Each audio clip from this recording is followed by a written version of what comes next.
Land 3 the legend of dragon king के इस episode की शुरुआत में हम देखते हैं कि ये जो हेड होता है ये कहता है कि याद रखना कि तुम लोग वर्किंग स्टूडेंट्स को शर्मिंदा ना करो। और इनकी बातों को सुन के बच्चे जो होते हैं ये सोचते हैं कि आखिर इससे इसका क्या मतलब है और आखिर शैनी ने स्माइल क्यों किया, और क्लियरली एक्सप्लेनेशन का तो कोई भी इरादा नहीं लग रहा है। और तभी ये इन लोगों को ड्रेस देते हुए कहता है कि ये लो, ये तुम्हारी यूनिफॉर्म है और तुम लोगों का सबसे पहला काम स्प्लिट आइस प्लाजा को साफ करना है, वो भी शाम होने से पहले। तो इसके लिए टांग विलिन और मान जाते हैं और फिर हमें स्प्लिट आइस प्लाजा का सीन दिखाया जाता है जहाँ पे जई जो होता है ये कहता है कि हे भगवान, प्लाजा का ये जो फ्लोर है इस पे पूरा पोछा मारना है जिसके ऊपर दाग का एक निशान भी नहीं दिखना चाहिए, नहीं तो हमारे पॉइंट्स काट लिए जाएंगे। ये तो वाकई में काफी बुरी बात है। तो शैनी भी कहती है कि शिकायतें करना बंद करो, ये सबसे सिंपल कामों में से एक है। और वर्किंग स्टूडेंट्स की जो डॉर्मेट्री है वो उस तरफ है और फिर हमें वर्किंग स्टूडेंट्स की डॉर्मेट्री का सीन दिखाया जाता है। और शेन कहती है कि जाके अपनी अपनी डॉर्मेट्री को ढूंढ लो जो नंबर चाबियों पे है, और तुम लोगों के लिए क्लासेस जो है वो कल से शुरू होगी, तब तक के लिए तुम लोग इस जॉब को कंप्लीट करो जो तुम लोगों को दी गई है। जबकि इस तरफ टांग विलिन जो होता है थोड़ा परेशान होता है और कहते हैं कि क्या ये जगह तो थोड़ी ज्यादा ही बड़ी है। जबकि शैनी जो होती है कहती है कि चलो ठीक है अब मैं जा रही हूँ, और इतना कह के ये दौड़ी भी यहाँ से चली जाती है। जबकि टांग विलिन जो होता है इनको इस तरीके से जाते देख के परेशान हो जाता है और इसको बिल्कुल भी समझ में नहीं आता है कि आखिर ये क्या करे। और फिर हमें एक काफी टूटे फूटे से खंडर से घर को दिखाया जाता है जिसके सामने ये चारों आ गए थे, और जैसे ही कहता है कि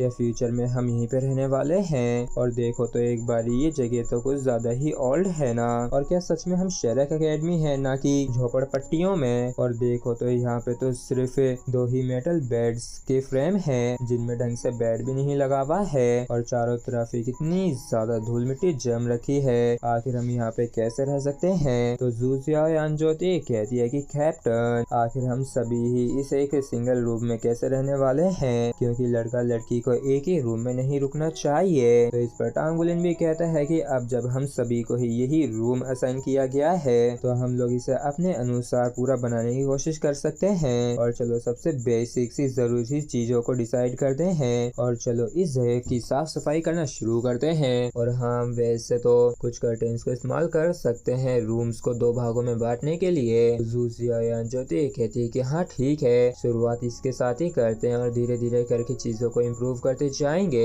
तो टांग विलिन जो तो ये कहता है कि चलो चलते हैं पानी को भरने, क्योंकि हमें स्प्लिट आइस प्लाजा को भी तो साफ करना है। और जब ये लोग पानी भरने के लिए आते हैं तो टांग विलिन यहाँ पे पहले से एक बंदे को देखता है और कहता है कि अरे देखो तो यहाँ पे तो पहले से ही बाकी के स्टूडेंट्स भी पानी भर रहे हैं। और जैसे ही टांग विलिन का ध्यान इस पर्सन पे जाता है तो ये थोड़ा चौंक जाता है, जबकि सिर्फ इस पर्सन का भी ध्यान इन लोगों पे आता है। तो इस चीज को देख के जई जो होता है ये कहता है कि अरे ये लड़का तो वही स्टूडेंट नंबर 2 है ना।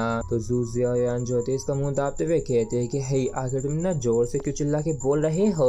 जबकि इस तरफ टांग विलिन जो होता है इसके तरफ ही जा रहा होता है और अपना हाथ आगे बढ़ाते हुए कहता है कि हाय देखो हम दोबारा से मिल गए, मैं टांग विलिन हूँ। तो इस चीज को सुन के ये लड़की थोड़ी देर शांत रहती है और जब वह अपनी अपनी बाल्टियों को उठा के रखती है, और टांग विलिन भी इसकी बकेट को इतना बड़ा देख के चौंक गया होता है। जबकि सभी जो बंदा होता है टांग विलिन के पास आता है और इसको इग्नोर मारते हुए यहाँ से जाने लगता है। और इनमें से एक कहता है कि इसकी जो मार्शल सोल है वो वाकई में काफी ज्यादा पावरफुल और खतरी है, और अभी तक जितनों का भी हमारे से सामना हुआ है उनमें ये सबसे खतरनाक है 3 रिंग वाला सोल मास्टर है। और यहाँ तक कि गुई के जो चांसेस हैं इसको हराने के वो भी काफी ज्यादा कम है। और टांग विलिन जो होता है कहता है कि वो लड़का भी तो वर्किंग स्टूडेंट है ना। तो जैसे भी कहता है कि वो वाकई में काफी ज्यादा अमेजिंग है लेकिन फिर भी वर्किंग स्टूडेंट की तरह काम कर रहा है। मैंने तो असल में ये सोचा था कि ये पक्का एक इनर कोर्ट यार्ड का स्टूडेंट होगा। तो टांग विलिन जो होता है कहता है कि एडमिनिस्ट्रेटर ने हमसे कहा था कि हमें वर्किंग स्टूडेंट्स को शर्मिंदा नहीं करना है, और मुझे लगता है कि वर्किंग स्टूडेंट को लेके यहाँ पे किसी तरीके का सीक्रेट है जिसके बारे में हमें अभी मालूम नहीं है। और चलो लेट होता जा रहा है, जल्दी से चल के साफ सफाई शुरू करते हैं। और इसी के साथ ही फ्रेंड्स हमारा एपिसोड यहीं पे खत्म होता है। अगर आप लोगों को वीडियो अच्छा लगा तो प्लीज सब्सक्राइब और वीडियो को लाइक करना बिल्कुल भी ना भूलें। Thank you.